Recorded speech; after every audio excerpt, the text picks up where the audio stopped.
മാറ്റി വെച്ച് നാളെ മക്കൾക്ക് വേണ്ടിയിട്ട് മാറ്റി വെച്ചതുകൊണ്ട് നിങ്ങളുടെ ജീവിതം സാർത്ഥകമാവില്ല. നിങ്ങൾക്ക് എന്തൊക്കെ പാഷൻ ജീവിതത്തിലുണ്ടോ അതെല്ലാം നിങ്ങൾ ഇവിടെ സാർത്ഥകമാക്കാൻ നോക്കണം.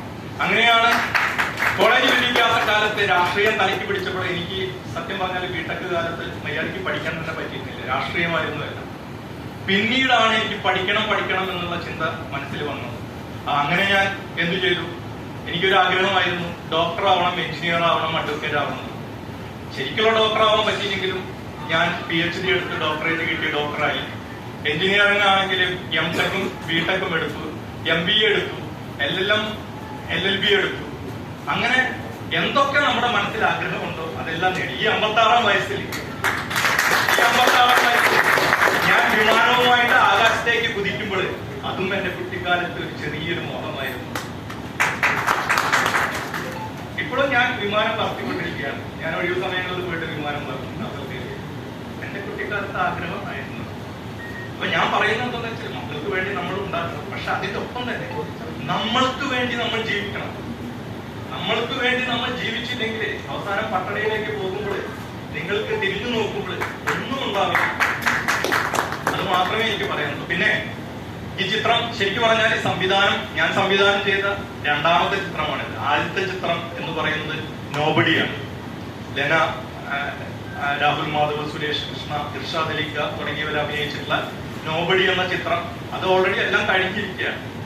അത് എത്രയും പെട്ടെന്ന് തന്നെ തിയേറ്ററുകളിൽ. പക്ഷെ ഒരു വേദി എന്ന നിലയ്ക്ക് ഞാൻ ഇപ്പോ ഒരു സംവിധായകന്റെ മേലേക്ക് നിൽക്കുന്നത് പ്യാർ എന്ന് പറയുന്ന ഈ ചിത്രത്തിലാണ്. പ്യാറിന്റെ കഥ വളരെ രസകരമായിട്ടുള്ള ഒരു കഥയാണ്. ഞാൻ നമ്മളുടെ ഗുരുസ്ഥാനീയരായിട്ടുള്ള എന്റെ സംവിധായക സുഹൃത്തുക്കളുടെ അടുത്ത് ഞാൻ ചെറിയൊരു അംശം പറഞ്ഞു. എന്തായാലും നിങ്ങൾക്ക് ഇതിലെ പാട്ടുകളൊക്കെ കാണുമ്പോൾ കുറച്ച് ഒരു ഫ്രണ്ട് കിട്ടും. അതിമനോഹരമായിട്ടുള്ള 7 ഗാനങ്ങളാണ് ഈ ചിത്രത്തിലുള്ളത്. ഇത് ഒരിക്കലും എന്താ പറയാ ഒരു സെക്ഷൽ ഇത് വെച്ചിട്ടുള്ള അങ്ങനത്തെ ഒരു മൂവി ഒന്നല്ല. കാരണം എന്റെ മനസ്സിൽ ഞാൻ പണ്ട് ആരാധിച്ചിരുന്നത് പത്മരാജൻ സാറ്, ഭരതൻ സാറും ഒക്കെ കാട്ടിയിട്ടുള്ള ഒരു പ്രണയമായിരുന്നു.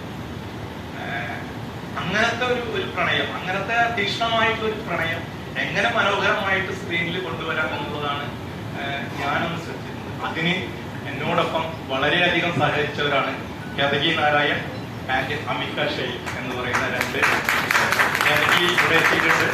അപ്പോ കെതകി എന്നോടൊപ്പം ഇത് 3ാമത്തെ ചിത്രമാണ്. കാതികൻ എന്ന സിനിമയില് ജയരാജ് സാറിന്റെ കാതികൻ എന്ന സിനിമയില് വില്ലനായിട്ട് ഞാൻ അഭിനയിച്ചപ്പോൾ എന്റെ വൈഫായിട്ട് അഭിനയിച്ചത് കെതകിയായിരുന്നു. പിന്നെ അതുപോലെ ഞാൻ ചെയ്ത നോബഡിയില് കെതകി വളരെ അതിമനോഹരമായിട്ടുള്ള ഒരു വേഷം ചെയ്തിട്ടുണ്ട്. അപ്പോ എന്താ ഒരു അഡ്വാൻറ്റേജ് എന്ന് വെച്ചാല് ഞാൻ എപ്പോ സിനിമ ചെയ്യണം, എനിക്ക് എന്തെങ്കിലും ഒരു പറ്റിയ ക്യാരക്ടർ ഉണ്ടെങ്കിൽ Ketaki can you please come എന്ന് ചോദിച്ചു കഴിഞ്ഞാല് she will immediately come. No